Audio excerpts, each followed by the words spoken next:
I want you to think about the last time you tried to change a habit.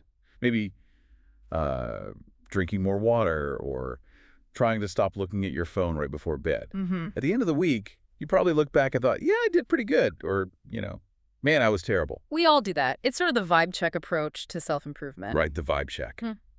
But here's the problem with vibes. Pretty good isn't a measurement, and terrible isn't data. Not at all. If I asked you, how much water did you drink to the ounce? Or how many minutes exactly did you doom scroll? You probably couldn't tell me. And if you can't measure it, you can't really prove you're changing it. Science, it doesn't care about your vibes. It cares about numbers. That is the hard truth we are unpacking today.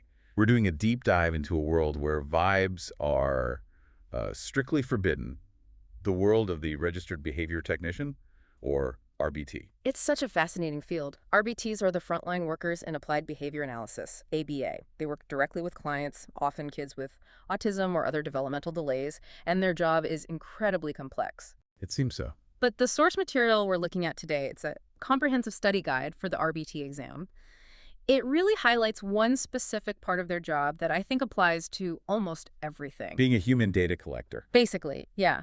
The core argument here is that the goal of ABA isn't just to, watch behavior happen. Right. It's to capture it, quantify it, and turn it into hard data. That's the only way you can see if an intervention is actually working. Because otherwise, we're just guessing.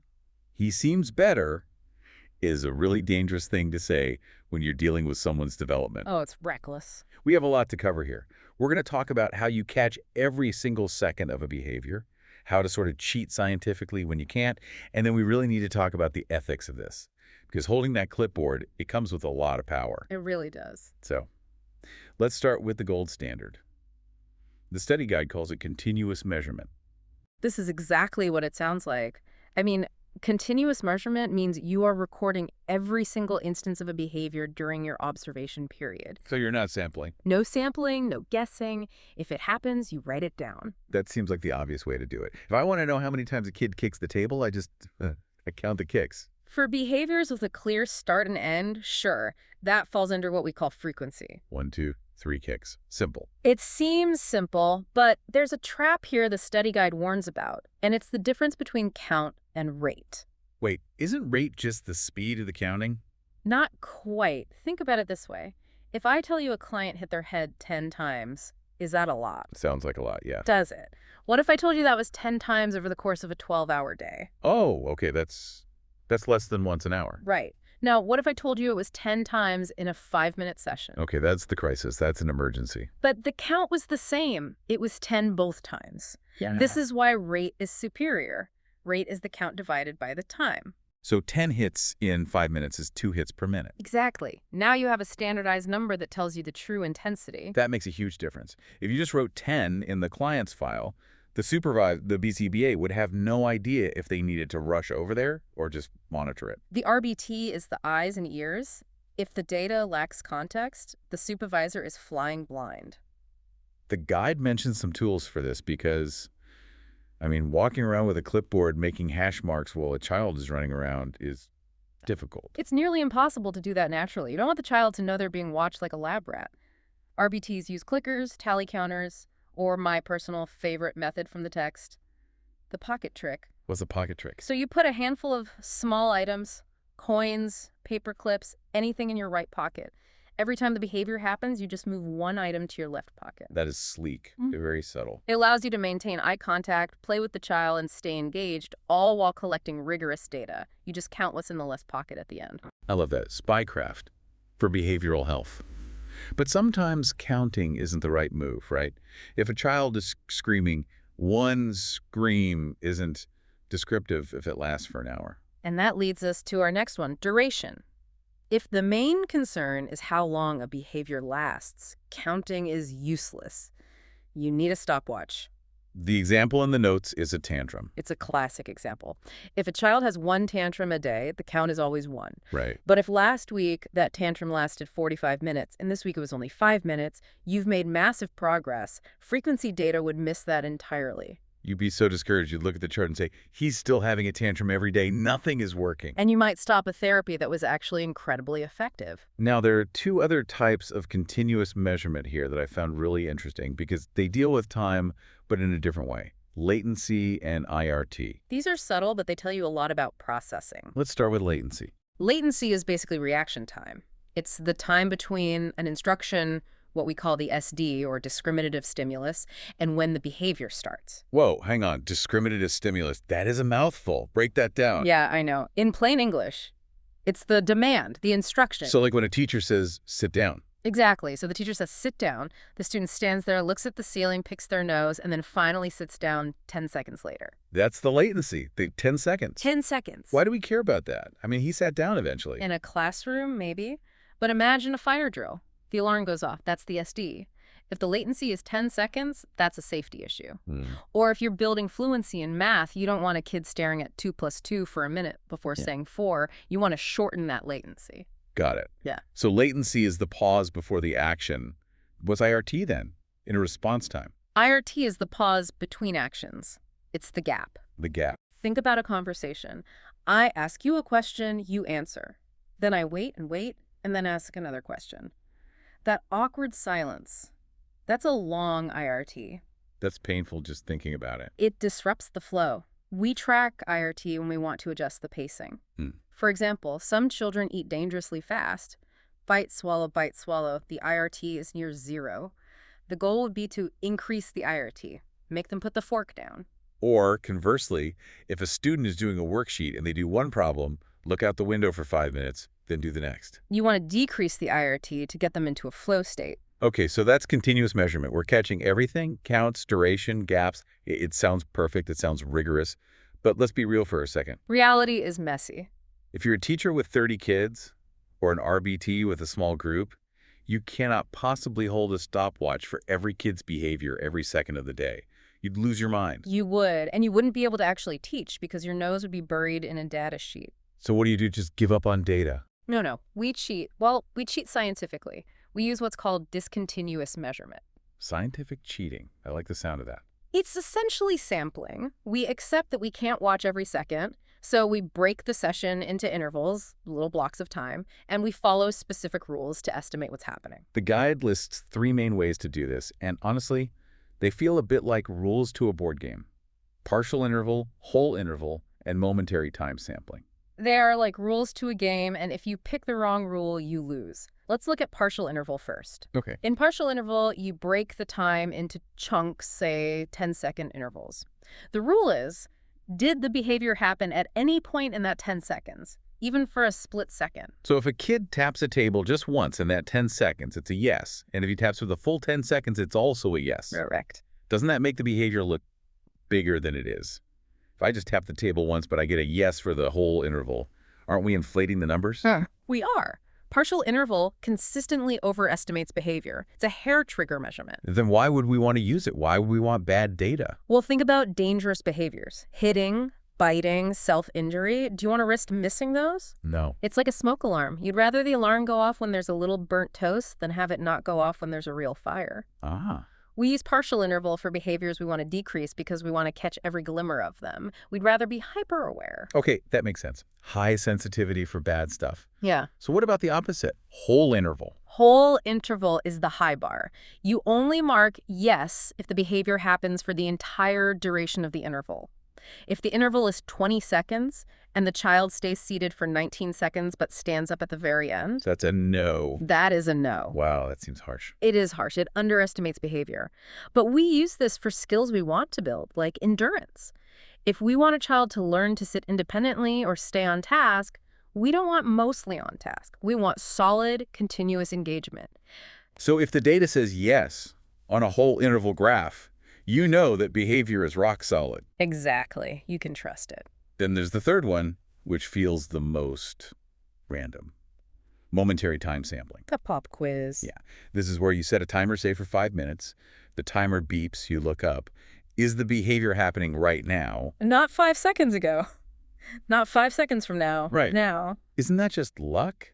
What if the kid was working perfectly for 4 minutes and 59 seconds and then looked up right when the timer beeped? You'd mark it as not working. That feels unfair. In a single instance, yeah, maybe.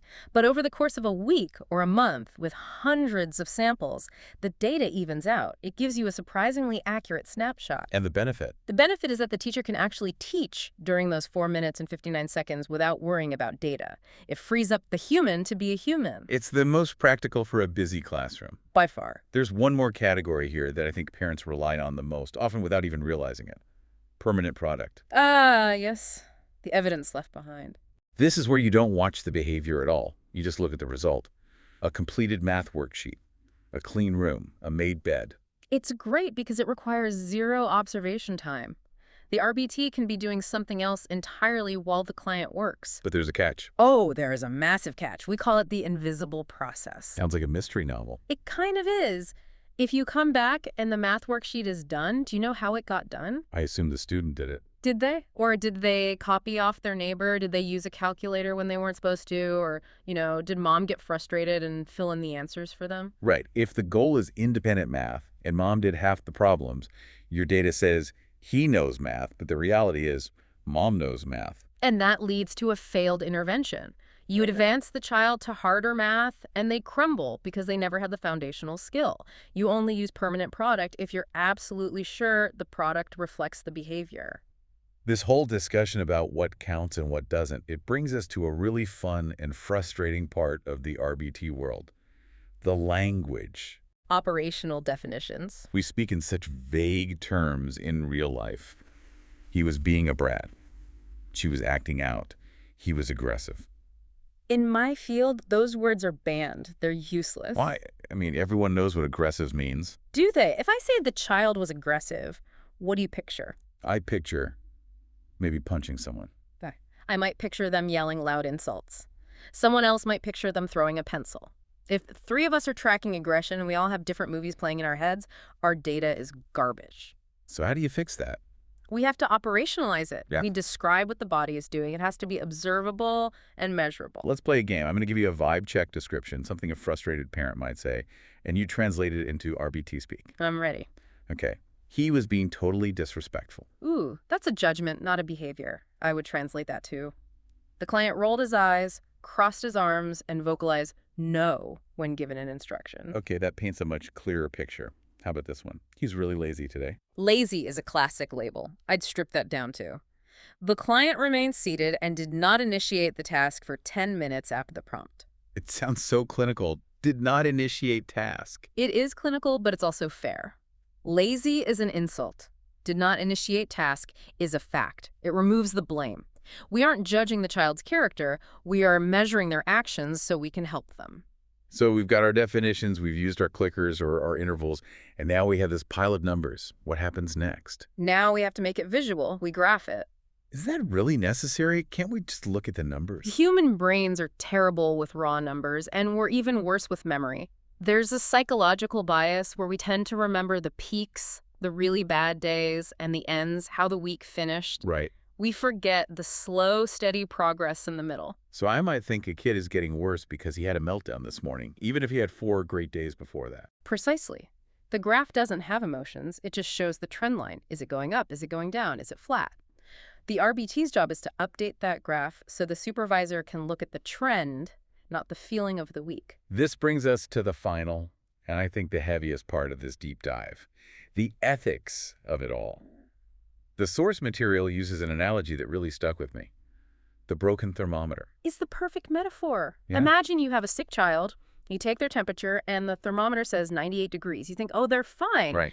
But the thermometer is broken. The kid actually has a fever of 104. You don't give them medicine. You send them to school, and they get sicker. In ABA, the RBT is the thermometer. The supervisor is the doctor prescribing the treatment. If the RBT gives bad data, the doctor is prescribing treatment for a condition that doesn't exist or missing one that does. But why would an RBT give bad data?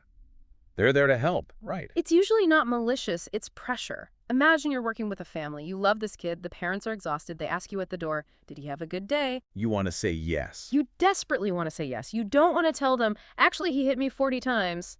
So maybe you fudge the numbers. You write down 20 hits instead of 40. You think you're being nice. But you're breaking the thermometer. You're telling the supervisor that the behavior is decreasing, so they might think the plan is working. They won't change the intervention. Meanwhile, the child is suffering because the behavior isn't actually getting better. That is a heavy burden. It's the paradox of helping. Sometimes helping means reporting the ugly truth. There's a saying in the field, we don't chase pretty graphs, we chase the truth. Integrity in data collection is the highest form of respect you can show a client. It means you care enough about them to be accurate, even when it's hard. Even when it's messy. Even when the parents are crying. Especially then. It makes you look at that clipboard differently. It's not just paperwork. It's the voice of the client's progress. Ideally, yes. I want to leave everyone with a thought experiment today. We started by talking about our own habits. I did pretty good. I was bad. Back to the vibes. Imagine if you hired an RBT to follow you around for a week. That seems terrifying. Right. But imagine they used continuous measurement on your screen time. Or they tracked the latency of your patience. How long between your partner asking you a question and you actually responding without snapping? Oh, wow. If we replaced our feelings about our life with actual graphs, frequency, duration, trends, how different would that picture look? I think we'd all be surprised. The graph would probably show us that we aren't quite as good as we think, but maybe we aren't as bad either. We're just inconsistent. And once you see the data, you can actually start to change it because you can't manage what you don't measure. Couldn't have said it better myself. Thanks for diving in with us. Anytime.